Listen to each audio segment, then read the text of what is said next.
So good day everyone, in this video I will teach you the step-by-step setup of IP address from static to dynamic. Then proceed the proper configuration process. By the end of this tutorial, you'll be able to assign the IP address manually and automatically.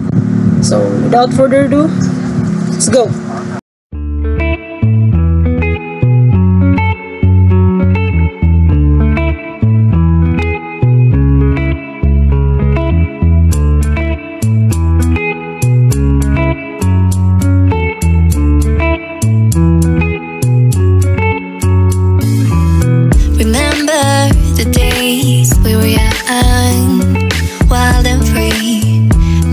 Getting sprung.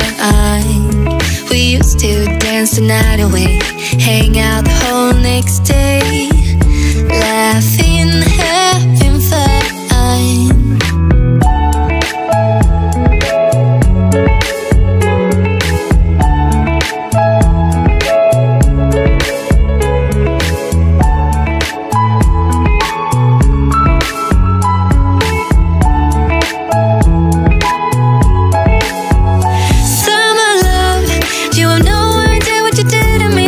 Okay, so karon naman natog setup ang ato ang UTP cable. So nasaksak na pud nato sa ato ang router, then nasaksak na pud nato sa ato ang computer. So karon atong i-config ang IP address nga gihatag sa ato ang ISP or Internet Service Provider para sa ato ang laptop. So sa Windows, type cmd or command prompt.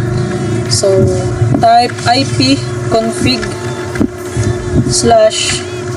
/all. So nara.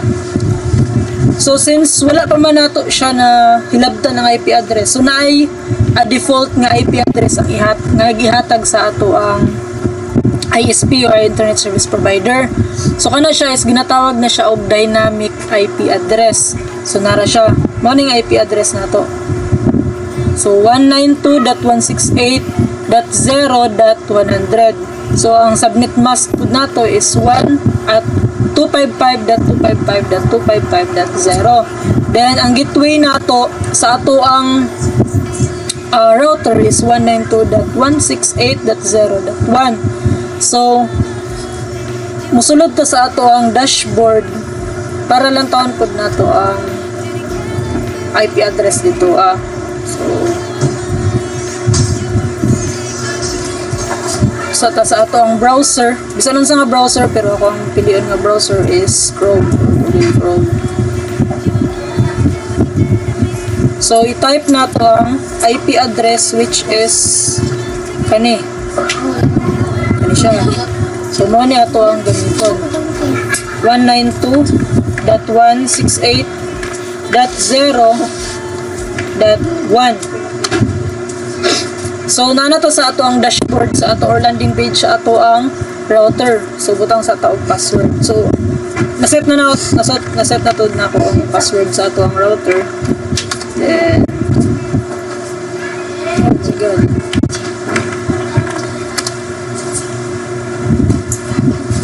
okay. So mo ni ang dashboard sa ato ang router. Nara. So, ang IP address sa ato ang LAN or sa atong service provider is 192.168.0.1. Then, okay. So, ato ta sa DHCP. So, naara. If gusto nato nga i-static nato ni, kani-disable nato siya din. Ito rin ta mag-static. Pero, ang static is dito lang nato siya gamiton sa ato ang or buhaton sa ato ang computer or sa ato ang laptop. So ngana. So mao ni ang IP address sa ato ang router. Okay? Nga gihatag sa ato ang ISP. So naka-default lang ni siya or naka-dynamic. So X na nato na. So ato ta sa ato ang X na pud nato ni. Ato na pud ta sa ato ang control panel kay ato na pong i-execute ang static IP address, setup IP address. So control panel, control panel, diri sa network and internet, network sharing. Then change adapter settings, then diri sa Wi-Fi. So wireless lang ato ang gigamit karon, kay ang ako ang UTP cable is tandugunon. So diri lang ta sa ato ang wireless. So ako lang siyang gi-connect dito sa Wi-Fi, pero gaina akong gamit gaina is katong naka cable, which is katong UTP cable, no? Okay, so right click, properties, tapos dito sa internet protocol version 4 or IPv4 properties. Then kani siya, once nga naka-obtain an IP address automatically, kana siya is naka-dynamic siya. So default mo tong gay na 192.168.0.1. So kaya gusto mo na to i-dynamic, ato siyang ibutang use following IP address. So nga itong gamiton nga IP address is from 100 to 199. Kay since sa ato ang diri sa ato ang sa ato ang router is naman to yung naka-indicate diri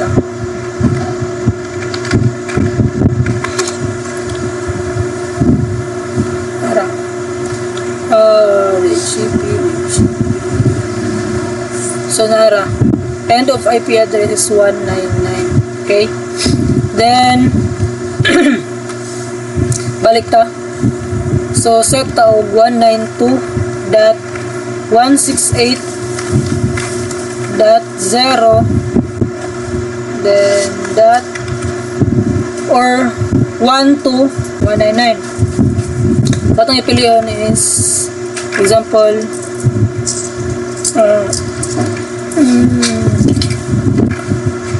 123 or 120 na lang. Then subnet mask nato is 225.225.12.0 and gateway nato which is X na ko akong sa MD, so 192.168.0.1. so diri sa DNS, so sabdaan lang natin ng DNS nato, then okay, then close na nato siya. So okay na. So ibalik na po nato configure ang ato ang laptop kung unsa na IP address ato. So expectation nato nga 120 na ang mahatag sa ato ang router which is ato man siyang static. Then balik ko na nato IP config /all. Okay, wala. Na-disconnect ang ato ang router. So, ingani mo gawas to pag ma-disconnect ang ato ang router. Balik ko lang nato. No internet. No internet.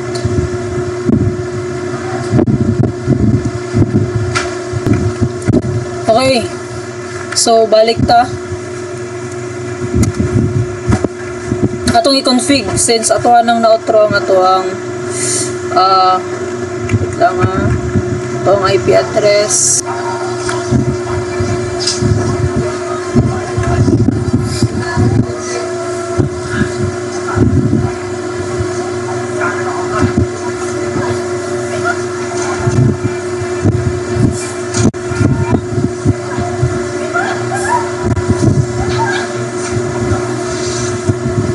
.192.168.0.101.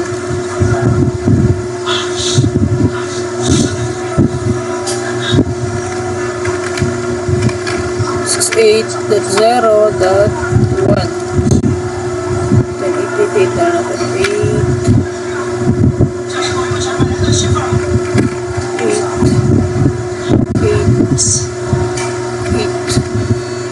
Okay. Okay na. Check na daw ito. Okay na. So, okay na po na ito na yun. Close. So, balik tao, IP config. config. So okay, sana nakita na nato siya, nigawas na ang 192.168.0.101 since mo man ang ato ang atong gigamit nga static para sa ato ang IP address. So ngani siya. So ngayon day pud tuod kung for example sa isa ka routers duha ka mag-connect, then ang gigamit sa isa is akong gigamit is 101, so ang gigamit sa isa is 102. So ang pag-config na niya is IP 192.168.0.102. Then nga na din ang gawa spin. Okay, reply unreachable kay wala may 102, which is ako raman ang connect sa ato ang router. For example, ang ato ang route ato ang IP address ang ato ang ping. Sumbaron ni ang mo tatak sa iya, which is time 1 ms. Pero katong gayina nagping taog 102, wala mo gawas.